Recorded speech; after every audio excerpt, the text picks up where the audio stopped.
명예훼손죄에 관한 판례를 살펴보도록 하겠습니다. 대통령의 업무 수행과 관련한 의견을 표명하는 과정에서 의혹을 제기한 것이 허위사실 적시에 의한 명예훼손죄를 구성하는지 문제된 사안입니다. 대통령에 의한 명예훼손죄, 즉 공적 인물에 대한 명예훼손죄가 문제된 사안이죠. 대법원 판례는 기존의 판시 내용을 확인하고 있습니다. 보시죠.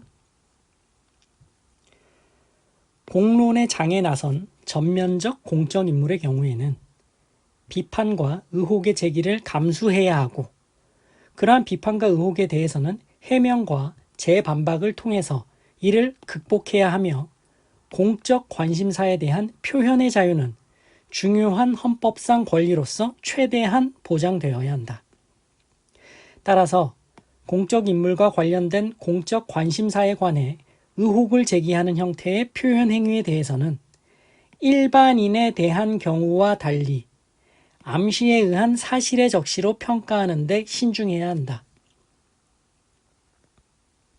특히 정부 또는 국가기관의 정책 결정이나 업무 수행과 관련된 사항은 항상 국민의 감시와 비판의 대상이 되어야 하고, 이러한 감시와 비판은 표현의 자유가 충분히 보장될 때 비로소 정상적으로 이루어질 수 있으며, 정부 또는 국가기관은 형법상 명예훼손죄의 피해자가 될 수 없다.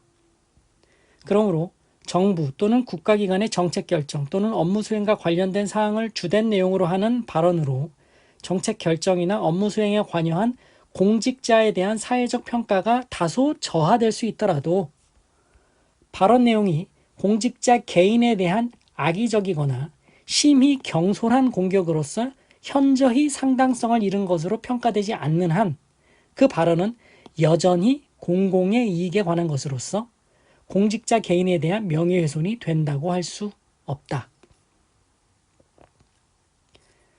자, 기존의 내용을 확인을 해주고 있고, 그래서 이 사건은 어떤 사건이냐. 피고인 박모 씨가 4.16 연대 사무실에 대한 압수수색 규탄 기자회견에서 세월호 참사 7시간 동안 박근혜 대통령이 마약이나 보톡스를 했다는 의혹이 사실인지 청와대를 압수수색해서 확인했으면 좋겠다는 취지로 한 발언에 대해 허위사실 적시에 의한 명예훼손으로 기소된 사건에서 피해자의 행적을 밝힐 필요성에 관한 의견을 표명하는 과정에서 세간에 널리 퍼져 있는 의혹을 제시한 것이다. 그래서 피해자가 마약을 하거나 보톡스 주사를 맞고 있어 직무수행을 하지 않았다는 구체적인 사실을 적시하였다고 단정하기 어렵다. 피고인 박모 씨가 공적 인물과 관련된 공적 관심사항에 대한 의혹을 제기하는 방식으로 표현 행위를 한 것이다. 대통령인 피해자 개인에 대한 악의적이거나 심히 경솔한 공격으로서 현저히 상당성을 잃은 것으로 평가할 수 없으므로 명예훼손죄로 처벌할 수 없다라고 한 사례입니다. 자, 공적 인물에 대한 명예훼손죄 성부가 문제된 사안에 대해서 살펴보았습니다. 고생하셨습니다.